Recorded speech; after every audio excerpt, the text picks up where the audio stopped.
Texas Prison Story Family Salute, y'all. It's your boy Tim Snow back here with another one. And this one is about federal gang politics a little bit, Texas and California.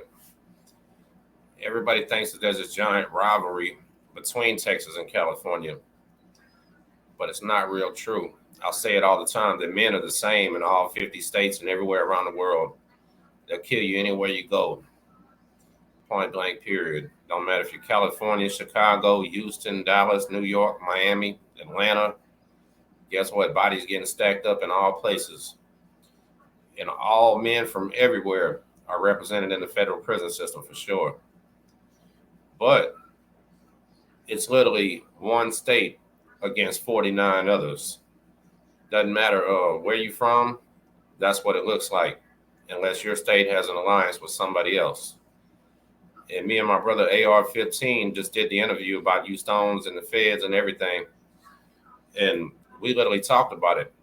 That when the Surenos from Southern California would come to Texas, they would ride with the Tango Blast. They were literally linked together.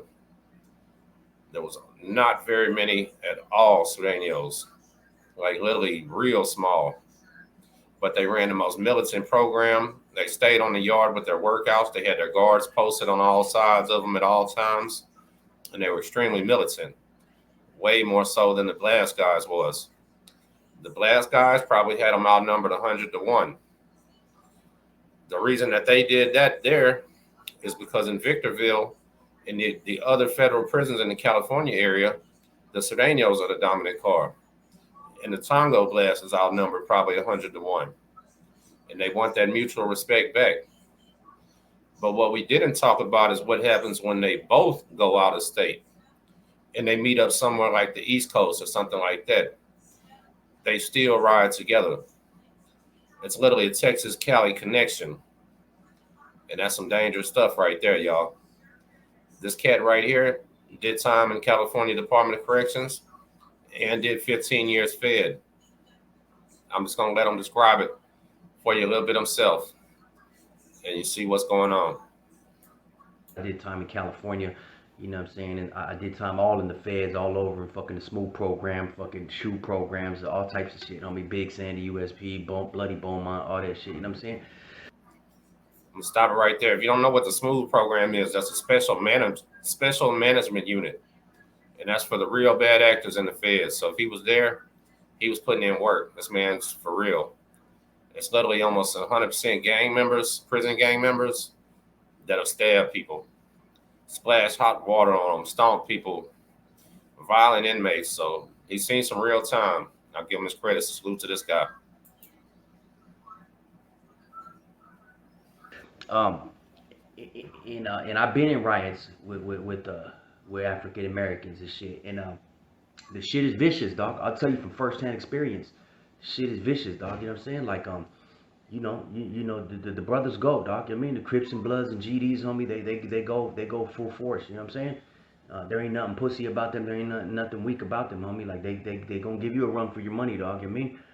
In the feds, them motherfuckers got knives just like the Mexicans got knives. You know how they always say like all with the Mexicans they known to having them knives and shit, and the blacks are known for throwing them things. Well, in the feds, the blacks are known for having knives too. You know what I'm saying?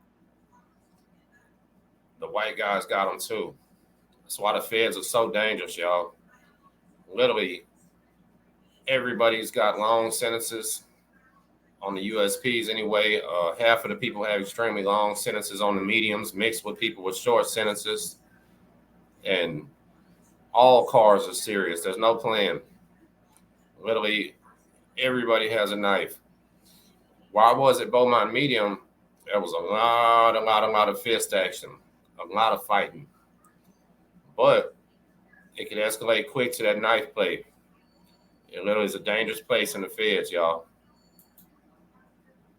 The DC boys, the New York car, the Florida, Dirty South, all the black dudes that were on the yard with us, they all had knives, just like us, cut from the bunk beds, cut from the lockers. You know what I'm saying? And so it was an equal situation. And in some cases, when we was on the East Coast in Big Sandy, the homies were outnumbered. You know what I'm saying? We were outnumbered fucking 10-1 out there. You know what I'm saying? The tables would turn. We weren't. You know what I'm saying? And a lot of homies coming from California who it did level 4 time in California, they were like, damn, homie, this is a trip out here, homie. This is like the tables are turned, homie. Like, you know what I'm saying? Now we out here, there's fucking 600 DC blacks on the yard, you know what I'm saying? And fucking maybe 50 Sureños, you know what I'm saying? Think about what he said, young fellas that run with this gang stuff. Imagine being outnumbered that bad when something jumps off. Be the hardest, toughest clique in the world, and you're gonna get slaughtered out there, man. Best you can do is show up and hope for the best. How crazy is that? And then, you know, we got the homeboys from Texas, Tango Blast, and certain allies that we function with and shit, you know what I mean? That had our back too. But at the end of the day, you know what I'm saying? Like, it's a vicious situation. I appreciate that, homie, keeping it real right there. Young kids, if you don't believe Tim Snow, take it from the OG Sureno right there. It's a vicious situation. It's not what you want at all, and it's not the life you want to live. Literally, as you go into the room with they had the wash machines and dryers. When I first got there, the first thing I noticed was trim ripped off the windows, and I'm talking about heavy steel. I don't know how they did it. I would literally hear knives getting sharpened at at night, not knowing what they are, stuff like that.